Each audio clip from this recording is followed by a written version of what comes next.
There is no waste in nature. When a tree falls, it's only halfway through its life. When a bear or an animal finishes eating food and processing it in its body, that becomes fertilizer for future life on the forest floor. So it's a beautiful thing, the way nature has worked this all out. There is no waste in nature. The human animal is, in fact, the only animal on the planet to create waste that nature cannot process. One of the reasons I got involved in this industry is to highlight the issue of waste as one of the most important environmental issues of our time. And I think a lot of other issues have gotten a lot of attention. We've been really lucky. I think recycling is getting more and more popular. But I think the idea of garbage in general, of landfills, of being done with something, putting it in a bag or putting it in a can at the end of your road, that it just goes somewhere. And the truth is, that somewhere is also a place on this planet that we all share. Really, when it comes to landfills, it's a NEMU, not in my universe. I not only don't want it in my neighborhood or my backyard, I really don't want it in my county, and frankly, I don't want it in my state. Put it somewhere else. Well, everybody else feels the same way. Well, what if we took a stance that said only in your backyard? You generated it, you deal with it. I think there's some value in that. It would make people start to think a little harder about, well, what am I doing? Where is this going? Whose problem really is it? Now, you have to understand that in Seattle, we don't have our own landfill. We instead contract with a landfill that's actually located in Oregon, some 250 miles away. And in order to get the trash there, it has to be loaded onto trains, a mile-long train filled with trash. The train leaves at 3 o'clock every day from Seattle except for Saturdays. It goes 250 miles to Oregon, where it then goes up a hill into this huge landfill where in the winter they actually have to heat up the cars in order to dump all the garbage. And it's a huge landfill, and there's a huge 30-foot tall chain link fence near the top of the landfill, and then another one further away, a smaller one, just to catch the plastic bags that are blowing. It's a really amazing place to go to. And we're all paying for landfills around the country. Everybody in the U.S. is working with some system, whether it's a municipal system that manages their own waste locally or if it's a system that ships their waste to other parts of the country. And, you know, there's so many different models in how that works. The resources involved in picking that up from your curb, taking it to wherever its destination is, and then having to dispose of it, you're still part of that. And the reason you should care is because that's going to make a difference for the environment, for the economy, for your costs, for all of the things that you care about. It's going to make a difference. You know, in economics, there's this term of externalities. And there's a lot of costs out there that we collectively bear as a society, whether it's habitat destruction or whether it's costs that are directly being imposed on us as citizens who didn't ask for those costs to be put on us. So the cities are under huge budget pressure right now, and they need to cut their costs. And if they can cut their costs in terms of how they're managing their waste and start to make more money off the recycling, so these plastics they can make money off of if they get them separated and people are actually recycling them. And the same thing with compost. So it's a really can become more of a fiscal issue than an environmental issue in some cases. Our latest statistics is that even with the recycling as high as it is in King County, that still more than half of what's going into the landfill could be recycled or reused. You know, Seattle with its premier recycling program, it's the program in the country, probably people in San Francisco might argue with you. And 60% of the residential waste is still recyclable, you know, so we're not 70% of the commercial waste oftentimes is recyclable, so there's a huge opportunity. And by recyclable, I mean there's collection programs, there's markets, there's technology. It's not esoteric blue sky stuff. It's worth noting that garbage is more expensive than recycling, and for a good reason. You haul your garbage off to a dump and it gets covered and buried there, and that location, that site, then has no more use, whether it's that land or the product you're putting inside of it.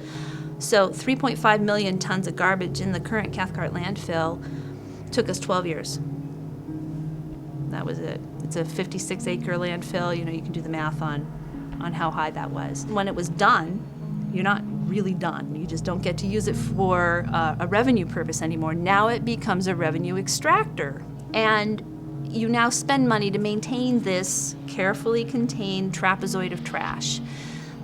You pull out the gas, that costs money. You pull out the water, and you treat that water. And then you sink monitoring wells around the landfill, and you monitor those landfills to trace the extent of the third law of thermodynamics: everything leaks. And all of that costs money. And it's money against which you're not making revenue, so therefore it is now a cost center. Landfills in general, in the 30-year post-closure period, are somewhere in the neighborhood of $20 million. You ask yourself, why should things go to landfill? Why should we use space, land for garbage? Is that a good idea? I mean, I think we're all starting to see that this world we live in isn't all that big. If your only measurement is dollars, then I think one could make the argument that yes, people here are paying the full freight of their garbage. I mean, in fact, it's dramatically inflated.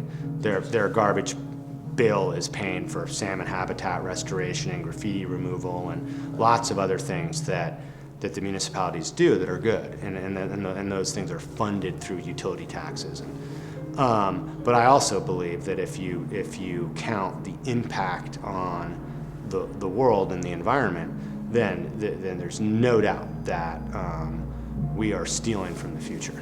Tipping fees provide a significant incentive. A lot of what we see, if we can't, let's say make money or extract value from the commodities, we need to cover our costs through the avoidance of disposal fees, and that's a big incentive. And so when you have markets like Seattle or Vancouver up in Canada, which is part of my area, where they have high disposal fees, it's for a reason, because they're trying to promote recycling and wasting less. We've got excess landfill capacity, but the issue is really conservation of resources, wise use of resources. If you have waste, you're inefficient, you're wasting money. It's an opportunity to reduce costs, increase profit. So from a commercial standpoint, waste represents an opportunity to be more efficient and more profitable. Go visit your landfill. Go see what you're putting in there. See what it looks like when you and your neighbors and everybody else conglomerates their trash. Come to the transfer station, it's closer. See what people are throwing away, you'll be surprised. Because there is value in the things that we are generating. The things that we consider to be trash are valuable. There's things that can be done with them, resources that can be used. And secondly, we live on a finite planet. There's only so much stuff that we can generate and then turn into trash. We throw way too much away in our society, and whether it's scrap metal, cardboard, paper, food waste, plastic, all that stuff has a better use, and it really makes no sense to landfill it when you can recycle it. Pollution is a resource out of place, it's back to Barry Commoner, and so if something's going in a landfill, you're kind of giving up on it. As though you're taking trees from the forest and you are harvesting them and then depositing them in the landfill. You're taking barrels of oil from the oil fields and you're depositing those in the landfill. You're taking money from the communities, opportunities for jobs, so on, and depositing and throwing all that out. Arguably, in a post-apocalyptic Mad Max universe, we're going to be mining those landfills for the resources. So you could say, wow, that's actually the world's slowest materials recovery facility. Put it in a dirt pile, send it into the future. Some of the organics decay, not many. Some of the organics decay, then we unbury it. Woo, smells bad. And we go back in for the metals and the glass and the plastics that we can no longer mine from the earth because we already got them all. So all those things that we've thrown away for all these decades in landfill may become very valuable. And what a shame it is, in my opinion, to spend the resources of both the human resources and the financial resources to fight over things like oil. Turn around, make a plastic component, then use it for 2 minutes or less, and throw it in a landfill forever. What a waste. We just got to change the way we do things. We need to look at actually the whole stream of everything kind of in terms of its whole life assessment. How much impact is there in the mining of the material? How much impact is there in the manufacturing of the product? How far does that product have to be transferred in terms of transportation and energy costs? And then how does that get installed and how toxic it is and all these kinds of issues? And then at the end of that product's life, what happens to it?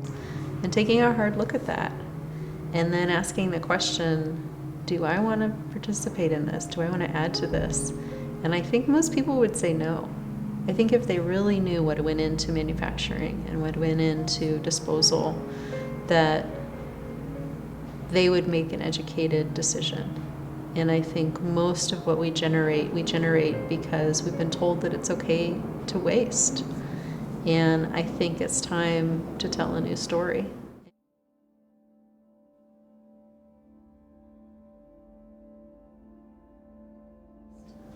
Zero waste is a perfect universe in which everything is described as either being in the technical cycle, so it's minerals, rocks, electronics, those kinds of things, or it's in the biological cycle, food, vegetation, those kinds of things which degrade over time very quickly.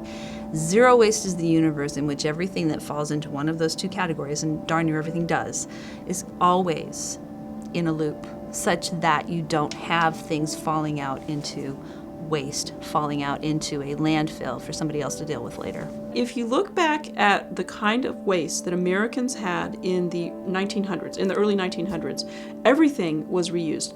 Even clothing, you would get down to the threads, and then the rag person would come and actually weave those into rope and other things. All food was composted if there was any food waste, and all the packaging was reused and reused until it was then made into something else. So we had virtually no waste 100 years ago, and everything was reused, and people didn't have the money to just let things be disposable. Zero waste is really reframing the idea of valuing everything that we use and assuming that that value moves forward and that it shouldn't end up in a landfill. And I kind of see there's sort of three main avenues of that. There's sort of the idea of, on the production side, are we creating producible materials that are more sustainable and sort of reduce their impact on the environment? On the consumption side, are we reducing our consumption to basically just what we necessarily need? And then sort of lastly, the waste side of it, increasing our use of composting and recycling rather than just throwing it away and putting it in the landfill.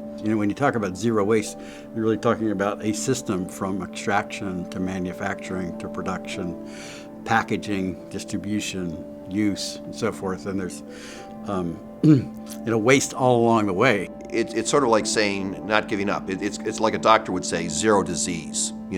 Doesn't mean that we're going to get there tomorrow or in 10 years, but from a doctor's point of view, no disease is a good disease. We're not going to admit to having a residual type of disease level. Same thing with waste. It's something that we want to work towards avoiding as much as we can. I can easily draw the same conclusions, and I don't think that zero disease is possible.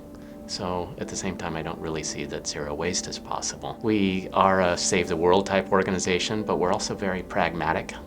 And I believe that you have to take a pragmatic approach to reducing waste. I personally don't like the phrase zero waste. I just don't think it aptly describes what the goal is, but I understand that a lot of people like that phrase. Like zero waste, there's no more waste. Well, that's not a reality. There's always going to be some fraction of waste coming out of somewhere or as a processing residue. So the question is zero waste a good or bad term? And we find that it's a good term to use with the public because they get it immediately. You don't have to start saying recycling, composting. It's just a simple two-word thing that people can immediately grasp. And the idea behind it is to do reduction over time, so it's not going to happen overnight. Now, some of it can be recycled, some of it can be reused, some of it we really have to think very carefully to see whether there's an opportunity for doing something better with it, but simply throwing it away, that's not good enough. That's, again, a philosophy, but I think just reducing waste in general, and in many cases because that will provide a cost incentive that businesses are starting to do it, I think it's building. I've told a lot of people this, I think there'll be more change in this industry that we're in the next 5 years than there's been in the last 40.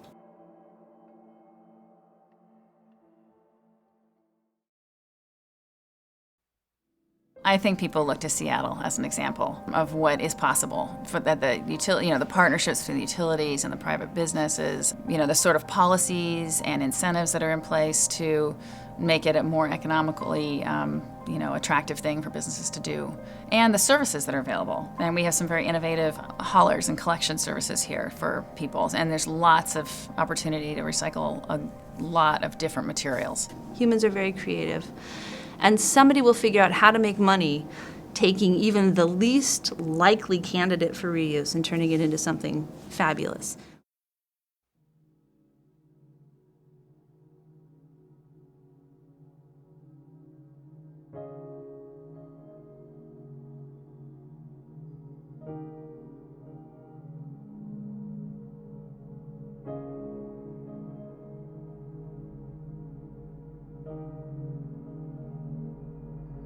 You know, quite honestly, we should probably be called material management. I mean, we're really, as a company, transforming to a new way of looking at it. We're actively building out recycling facilities, investing in new technologies that will make it easier for people to recycle material. And then what can't be recycled and becomes waste, we're also finding ways to try and extract value out of that waste by maybe turning it into things like renewable energy. One is the fact that we're using landfill gas and converting it to electricity, and we sell about 8.6 megawatts of electricity back to the city of Seattle. The newest technology is a joint venture and a new company called S4, and that is really plasma gasification. And what that does is creates a syngas, which is a basic building block for many recyclable and renewable energy products. It can be used to make things like fuels, chemicals, methane, compressed natural gas. There's many things that can be generated from that syngas. And the byproduct of plasma gasification is it produces a glass-based material, which looks like a black glass that really encapsulates the materials that are not effectively turned into syngas, and so you basically get this inert type material. And we're looking at potentially using that for road base or different things that could be reused, or if we have to, potentially landfill it, because it's a small fraction of what went in initially that comes out as this residual inert type glass material. Contamination is still a major challenge in this business, and some of the technology we're working on, like plasma gasification, doesn't really care about contamination, but that's not going to be the end-all solution for everybody. Clearly that's kind of an end-use product. Once recycling's taken place, gasification might occur. But I think farther upstream, it's still contamination, and people just, I think, don't realize how their small actions at their home or at their business can really affect it on the back end.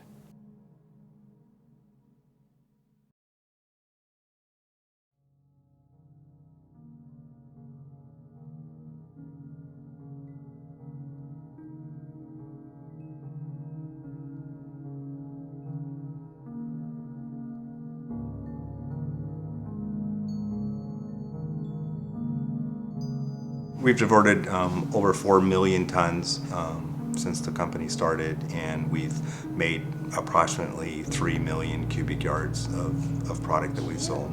Well, the food waste volume is about 75,000 tons a year that we're currently taking in. There is a lot more food that's continuing to go to the landfill, and it's why most of the municipalities are focusing on the food volume. If you think of an old wagon wheel, like the cowboy days, you know, you have a big hub and then you have spokes. The hub is going to be the compost plant, because whatever anything else does, you need it to make a product with the residuals, okay? Now, one spoke could be anaerobic digestion, which we've been looking at now for about 8 years. I think Jerry's been to Germany 15 times. Another spoke would be maybe a biomass to electricity project. Another spoke might be a gasification process for some of the biomass. So and those technologies will fill the wheel, but you still need that hub. Yeah, you can kind of look at it as kind of like a nutrient cycle, where the nutrients are captured put back into the soil, and those soils then grow more crops that we then eat, ending up back into our feedstocks, actually. It's realizing the level of investment that it takes to try to do it right and provide the environmental assurances that are needed. And I think that's probably the biggest thing, and then how that relates to costing the cost of the service and also the sale of the recyclables, because it's a pretty horrendous effort, financial effort, to be able to do it, especially in a large scale.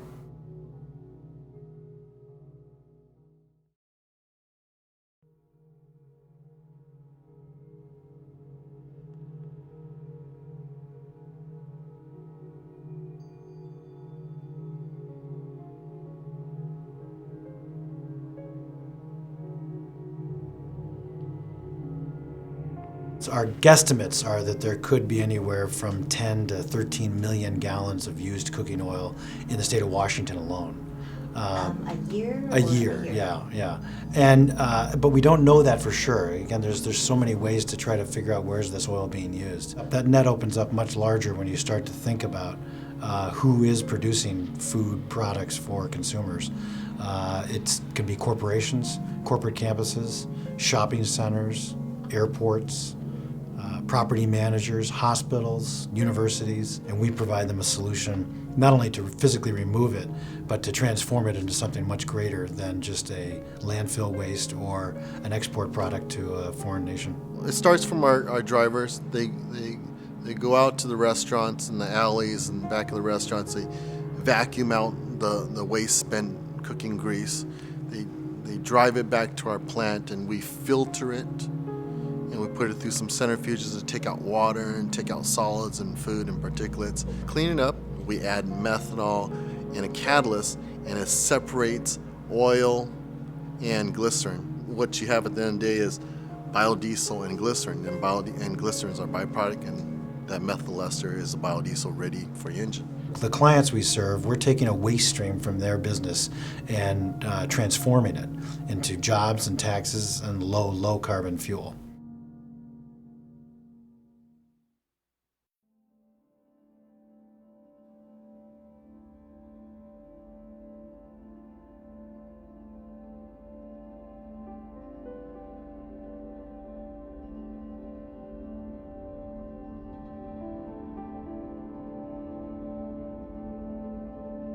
I don't look at it as a difficulty, I look at it as a great opportunity. You have this huge model that students, faculty, and staff are engaged in. So this is an opportunity to have this living, learning environment on campus where everyone on a daily basis can be engaged as environmental stewards. The three rules are convenience, convenience, convenience, and you will actually get people to recycle and compost more. So we even work in some places to try and create better infrastructure where we always offer all three of those opportunities: recycling, compost, and hopefully a small amount of waste. Part of what we've learned over the years and what we've tried to do is standardize the look and the messaging as best we can. So we have one type of container that goes in conference rooms. We have another standardized set of containers that go in lecture halls and classrooms. We have a standard set that look and feel and color that goes in public area places. The Minimax, it's a garbage can that is large for the recycling and tiny for the waste. Facility Services has become a leader in the use of Minimax, and other universities are copying it, and the Wall Street Journal actually featured it in addition, which is pretty cool. And I think it was University of Texas, or one of the major universities in Texas, actually profiled that, which was kind of exciting, and they credited the university. There's a 20% rule that you have to work with. So you have 20% of people are going to completely ignore everything you do, and despite whatever efforts you made, you could grab them by the lapels and yell in their face, "This is what you need to do," and they're not going to do it.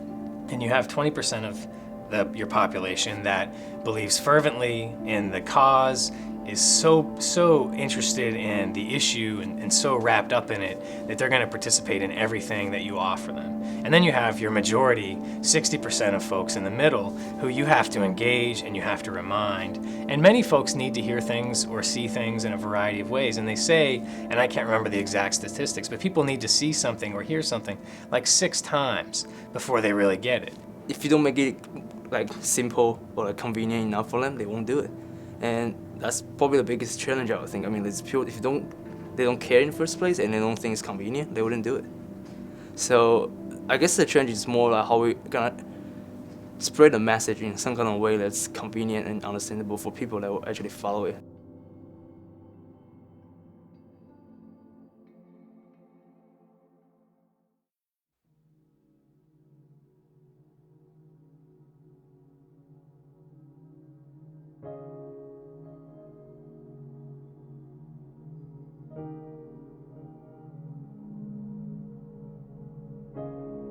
We've gone a long ways in a short amount of time. 6 years ago, we recycled just 12% of our waste.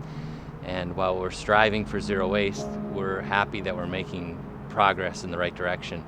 We've gone from 12% to as high as 85%. And right now for the year, we're averaging at about 80% rate. So our goal is to get to 90 ultimately. I think that might be feasible, and we're taking one step at a time. And to do that, we're going to have to sort our garbage. And when 80-90% of our waste stream was going to the landfill, the thought of sorting that was just too much to bear. Now that we're down to a 20% of the waste stream, it's a little more conceivable to say, hey, if we're going to push up our recycling rate, let's go get the stuff that's in the landfill-bound waste and sort it. So sorting plays an integral part in really driving up the rates. And to try to convey that recycling program to the front of the house, to the guests, is a challenge. So we've gone to a completely compostable serviceware that we serve at our concession stands to try to accomplish that, and we've pretty much eliminated the garbage stream for the front of the house. So as you walk around Safeco Field, you'll find about 500 compost containers and only 17 garbage containers. We try to pair up a PET plastic container with every compost container to reduce the contamination. But we pretty much, for the front of the house for the guests, have defaulted to recycling. When the folks come to the ballpark and see that we can do it here, I hope they realize they can do that at home, they can do it at work, they can influence their school.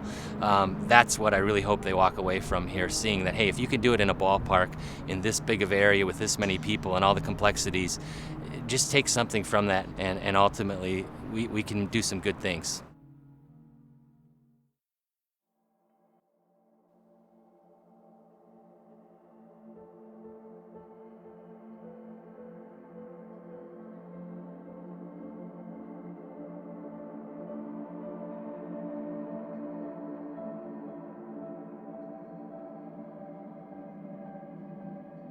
Well, I mentioned previously that we're both aspirational and pragmatic, so that certainly we brought that perspective to bear when we considered recycling, and we do recycle in the bathroom, for example, and in the kitchen, but we don't do it in the laboratory. So we look at it as a responsibility, and part of our responsibility involves recycling and reducing, but part of our responsibility involves ensuring public health and making sure that we don't create problems as we try to resolve them.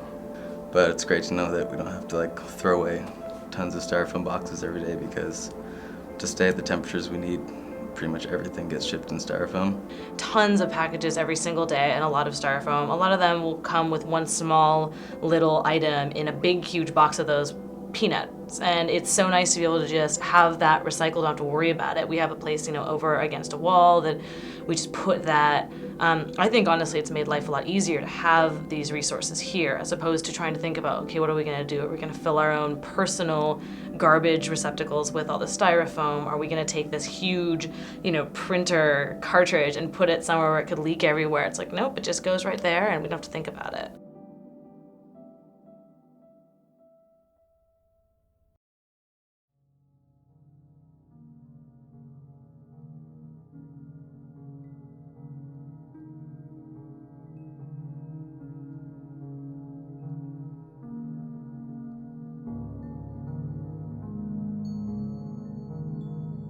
We both have a passion for food, a passion for health.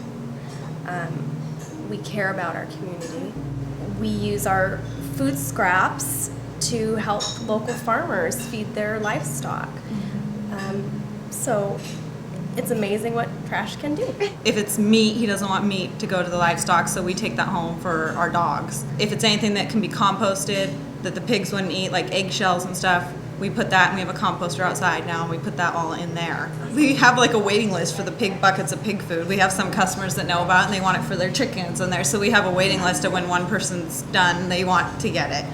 And we have certain people that want compost from us. And so the people that do know are eager to jump on and help and be a part of it. Almost everything we've done has saved us money.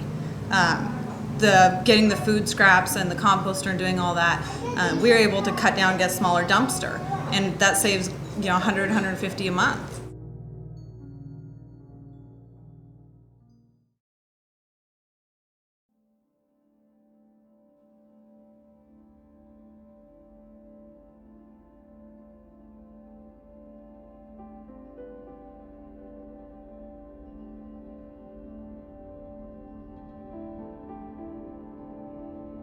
A lot of customers come to us saying, look, at our customers are demanding that we show and demonstrate that we're green. We want you as a sustainability partner, Waste Management, to help us achieve our sustainability goals. And luckily for us, with the contract that we have with the City of Seattle, is we have an incentive program that encourages us to work with customers to reduce waste. Because the City of Seattle knows that over time, creating more and more and more waste is actually not the best use of community resources and tax dollars. And so for us as a hauler, whether we're hauling garbage or recycling, we do have a preference. We would rather the majority of that be recycling and be compost and be items that are not destined for landfill. You know, and I encourage small businesses and facilities and corporations and the like to go to them first and partner with their local hauler, because they have a lot of expertise in what can be collected, types of signage, types of containers. And there's just all these different sectors of businesses that have real specific types of issues they're dealing with, and we don't want to pretend that we know their business and we can tell them what to do. But if they have a recycling or a waste question, sometimes we can help them, and we can tell them what we think is needed as far as reducing waste. So we do one-on-one, we work with business associations, we really do a lot of that. It can be definitely overwhelming, but I think that is exactly what Resource Venture is all about, is helping people wade through, navigate the choices. And it's a free service to them. So, we come in and we say, let's take a look at what you have in place now, let's take a look at your garbage bills, and what can we do to turn that around? Our group goes out and does free waste audits with customers. It's fun. People think it's going to be a little bit weird to start with, but you just say, we'll meet you at your dumpster and we'll just pick out stuff and talk about what you might choose to do with this next time, or you could use cloth towels instead of paper towels, and real cups instead of paper cups, that kind of thing. No, we've got a lot of help in this. It's a huge team effort since it involves so many people. And to really change behavior for employees and fans, it's not something one person can do by themselves. The Resource Venture came in early and helped us establish our composting program, back-of-house with our food service people. Of course, Cedar Grove is a huge player in that all of our food waste and our grass clippings go to Cedar Grove for commercial composting. The compostable serviceware isn't compostable in your backyard compost, but it is in a commercial composter, so we're lucky that we have Cedar Grove that can play that part. The City of Seattle has helped us. Seattle Public Utilities, and recently, a year and a half ago, or 2 years ago now, changed the law so that single-serving items from restaurants had to be recyclable or compostable. That helped push the market in that direction. And it's easy for me sitting in a government position to say, we need businesses to step up. But when we have these open, honest dialogues, what we often hear is businesses saying, well, we've tried to step up and government has put some barriers in there. And so, we have a responsibility as government to also come part way and understand the business's challenges and figure out what it is we need to do. Is it a different delivery or pickup system? Is there a different market we need to help create for recyclable materials? And there's work that we can do there for sure. And we've done some great work in the past, and it's going to be those type of partnerships moving forward that we'll need to do also.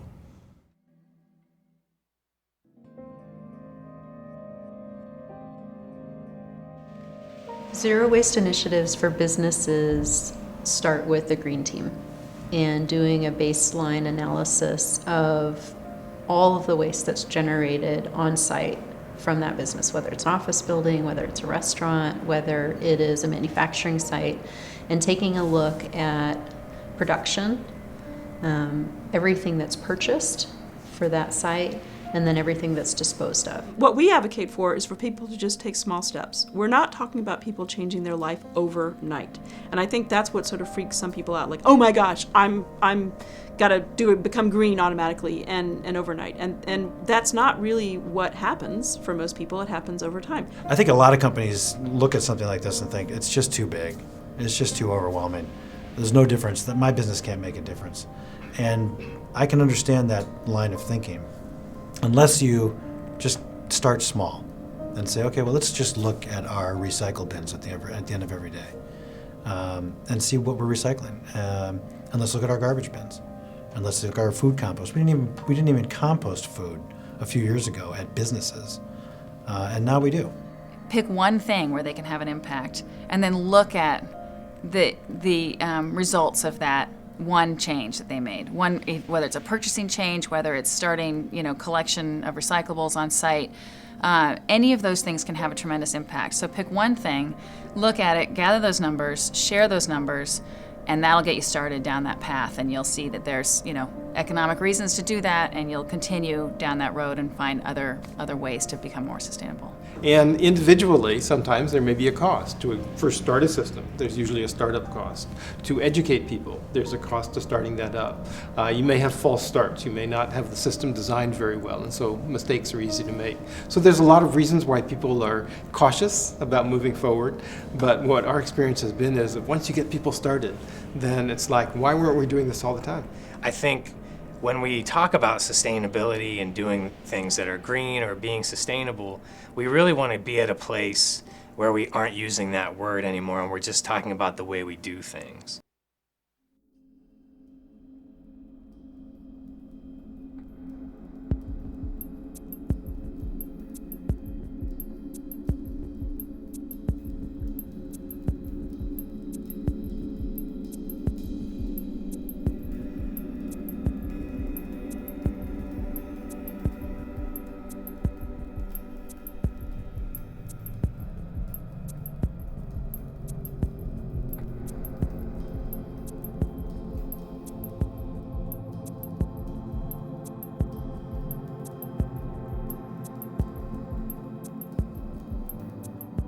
Get rid of the trash can under your desk. Go to a centralized trash can in your office environment so that people understand when they have to carry their trash down the hall, really why did they generate it in the first place.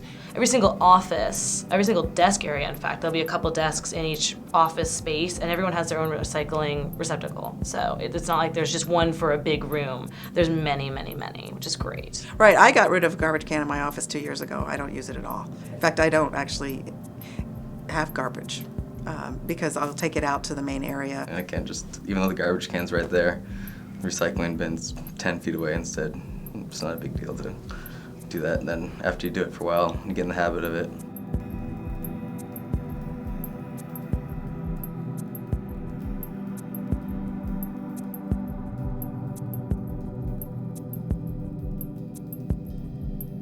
Having paper towel recycling in the bathroom is really nice. It's phenomenal to get to work in an environment that is socially and environmentally conscious. Even on our hand towels, there's these come from trees stickers, and it's interesting how much buzz that generates in terms of people saying, oh, now they see it as both sides. They see it as, okay, now I'm aware, but they also joke about walking out of the bathroom with wet hands because they really hesitate before pulling that second towel out of the dispenser.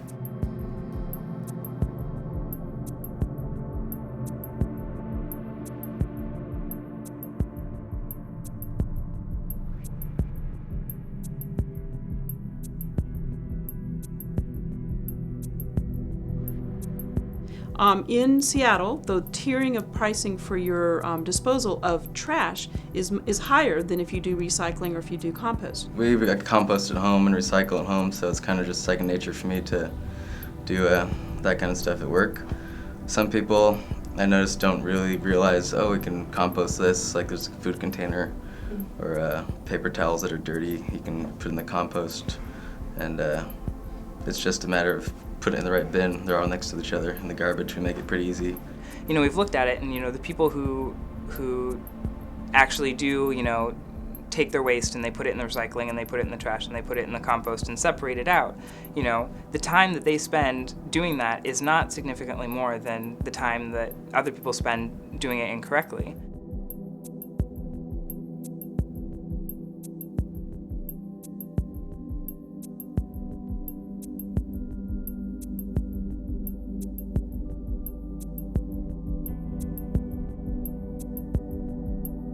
So right next to our printer, we have a big recycling receptacle, which gets used far more than the trash. And I've seen people actually take a piece of paper out of the trash and put it in the recycling.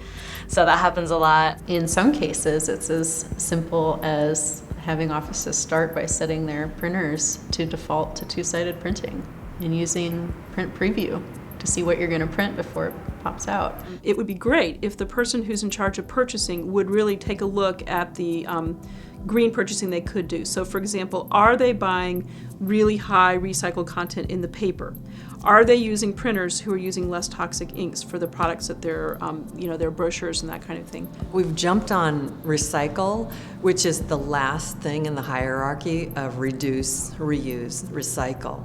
So the recycling is great, but if people kind of went back to square one, back to the beginning, which is, it's about reduction, about using less. I think that would be a good kind of thing to think about.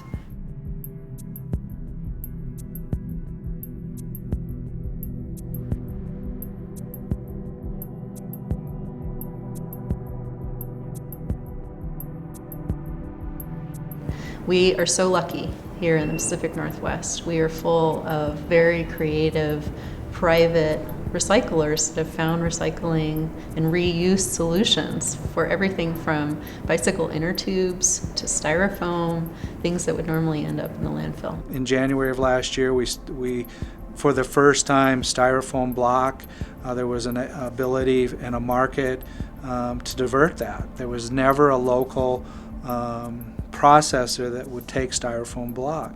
It's not heavy, so it's not a lot of weight, but it takes up an incredible amount of volume. So we piloted in the health sciences complex where they get a lot of shipments, lab supplies and those such, so there was a lot of styrofoam. Once we got that up and running and the vendor was picking up regularly, weekly, from our facility, as we collected it, we knew what type of bags worked well for people to put them in there. We educated people on, what could go in there and what isn't allowable. Then we launched it campus-wide. We'd like to let people know that recycling for batteries and for the printers is not just for office stuff. If you have a cell phone battery, you can put it in there. Things like that, trying to make people realize that this is a resource that they can use not just for work-related items, but if they come in and they happen to have a ton of stuff or receipts, that they can use this recycling as well and be sure that they are taking advantage of that resource.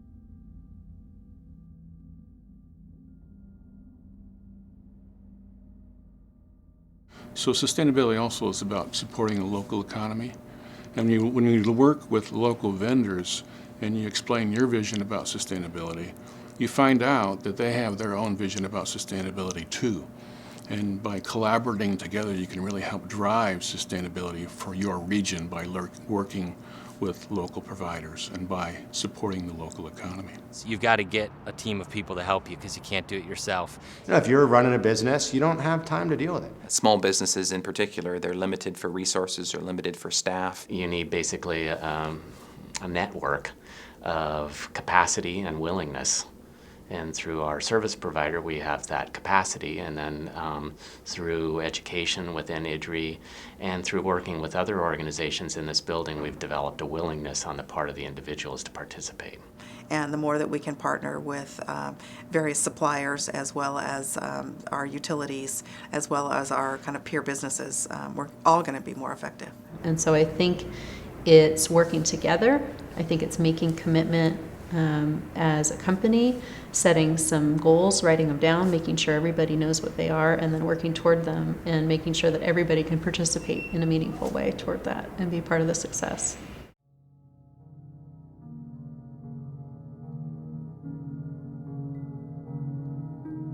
We have to be restructuring how we do things. But at the same time, we have to be cognizant of the business community and what is the real driver in business. I'm an economist at heart.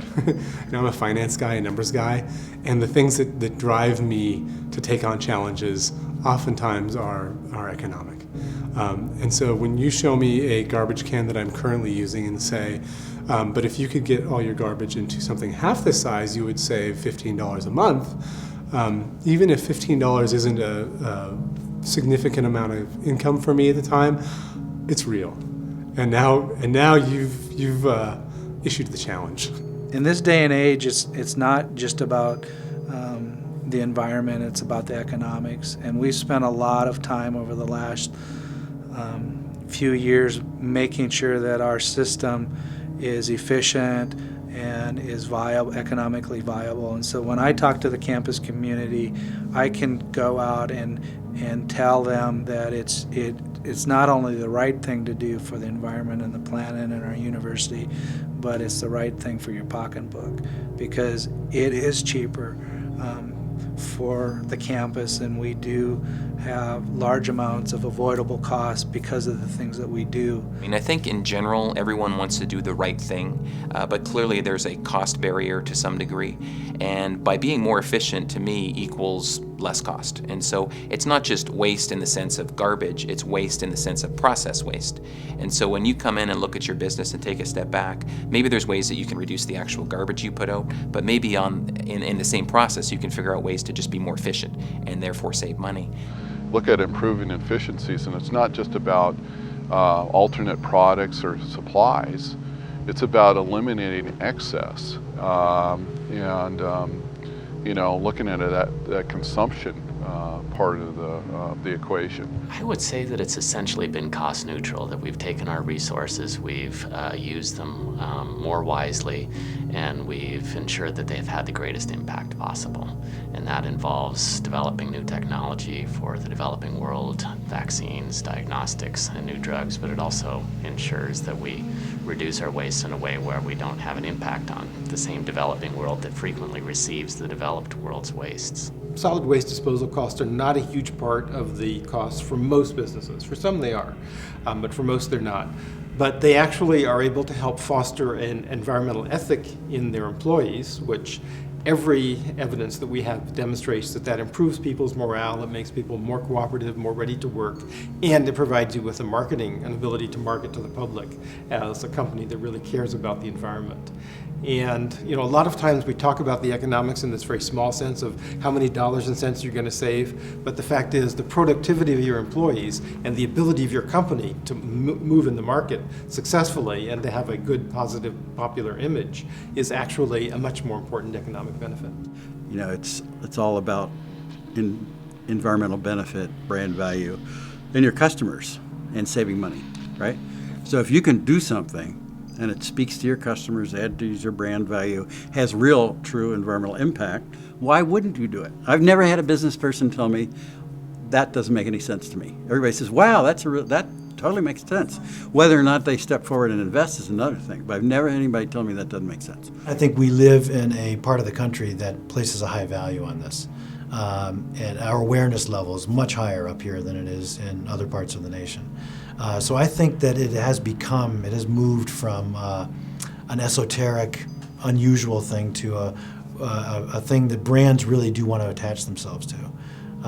When we first approached Amazon over a year ago, they practically cut the meeting off at the midway point and said, "We get it, we love it, let's do it."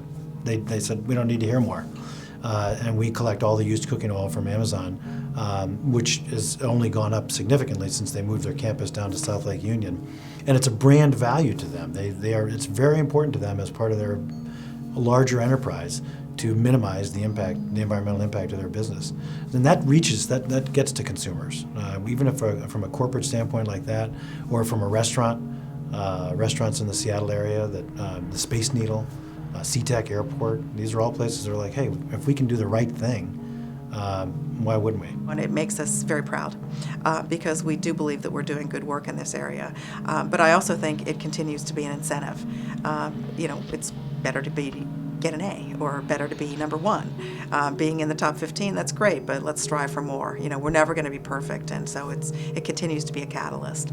The other is it's really good marketing. There's no question that students in particular are looking for a place to go to school that is green, but also for faculty and staff recruitment and retention, many faculty and staff also believe that it's appropriate to be green. We want to be the best children's hospital in the country, and the question that I had to our COO is, when do we know we're the best children's hospital? Because it's not a point where you're just completely reached a state of complacency that you're the best children's hospital out there in the nation. You have to say to yourself, well, we're always striving to be the best. And so striving to be the best means that we're looking at our processes and say that they're not perfect. But we're developing goals and strategies to say that we're trying to align the best processes going forward. And the lesson for me is, and I think it's pretty universal, is that if you really do reduce waste, in fact, you will save money. And many times that which is environmentally beneficial is also efficient and will result in money savings, cost savings, stronger financial statement. It's time to retool. It's time for everybody to retool. There's never been a better time. This economic crisis should be an economic opportunity.